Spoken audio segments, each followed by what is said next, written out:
Hi hello నమస్తే, నేను మీ అరుణ రవి అలంక. ఇప్పటి వరకు 2 వీడియోస్ చేశానండి. సో నేను ఇంకా యూట్యూబ్లో బిగినర్ని, నన్ను అందరూ ఆదరిస్తారని మనస్ఫూర్తిగా కోరుకుంటున్నాను. సో ఇవాల్టి వీడియో ఏంటంటే బిగినర్స్ కోసం రసం ఎలా పెట్టుకోవాలో చెప్తాను. ఇంట్లోనే ఉండే ఇంగ్రీడియంట్స్తో మనం ఈజీగా రసం ఎలా చేసుకోవాలో చూద్దాం. ఇంకా అలాగే చిన్న చిన్న కిచెన్ టిప్స్ కూడా చెప్తానన్నమాట. నాకు తెలిసిన చిన్న చిన్న టిప్స్ మీకు కూడా ఉపయోగపడతాయని కోరుకుంటూ మనం వీడియోలోకి వెళ్ళిపోదాం. చలో.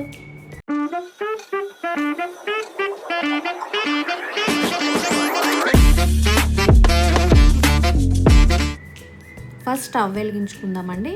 తర్వాత వాటర్ పెట్టుకుందాం. వాటర్ పెట్టుకున్నాక అందులో కొంచెం పసుపు, 1/2 స్పూన్ పసుపు, 1 ఫుల్ స్పూన్ కారం, 1 ఫుల్ స్పూన్ షుగర్, ఇంకా మిరియాల పొడి కొంచెం 1/2 స్పూన్ లాగా, చింతపండు, ఇంకా తగినంత ఉప్పు. 1/2 టమాటో తీసుకోవాలి. 1/2 టమాటో తీసుకొని చిన్న చిన్న పీసెస్ కింద కట్ చేసుకుందాము.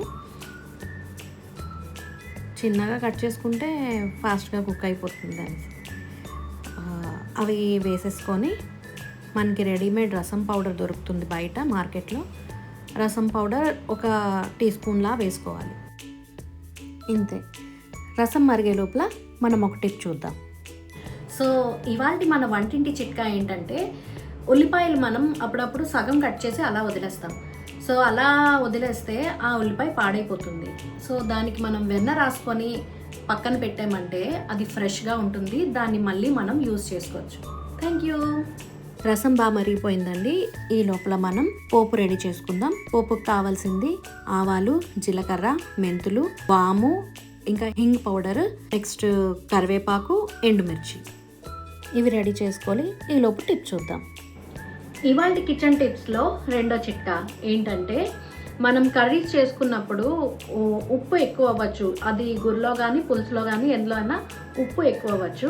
దానిలోకి మనం శనగపిండి వేపుకొని ఆ శనగపిండిని కొంచెం లైట్గా 1 టేబుల్ స్పూన్ 2 టేబుల్ స్పూన్స్ అంటే మన కర్రీ లిమిట్ని బట్టి అది వేపుకొని మనం ఆ కూరలో యాడ్ చేసుకుంటే దానికి టేస్ట్ పెరుగుతుంది. మనం ఎక్కువగా ఉప్పు వేసేసామన్న ఇది కూడా ఉండదు. కరెక్ట్గా ఉంటుంది. చాలా రుచిగా మనం తీసుకోవచ్చు అనమాట. Thank you. ఇప్పుడు మనం ఆయిల్లో మనం రెడీ చేసుకున్న పోపు సామాన్లన్నీ వేసుకొని పోపు పెట్టుకోవాలి. బాగా ఆయిల్ మరిగిన తర్వాత పోపు వేసుకున్నామంటే రసం చాలా కమ్మగా వస్తుంది.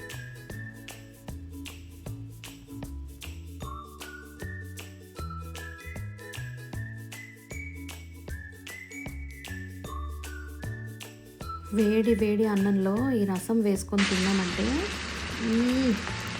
మాటలు ఉండవు అసలు.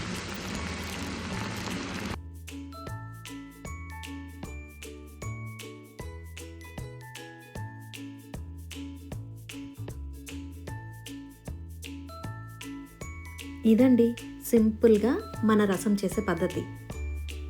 సో మీ అందరికీ నా వీడియో నచ్చుతుందని కోరుకుంటున్నాను. Please please please please like చేయండి, షేర్ చేయండి, కామెంట్ చేయండి అండ్ మర్చిపోకుండా సబ్స్క్రైబ్ చేయండి. బెల్ ఐకాన్ని ట్యాప్ చేస్తే నా నోటిఫికేషన్స్ మీ ఫోన్లోకి ఇమీడియట్గా వచ్చేస్తాయి. Thank you.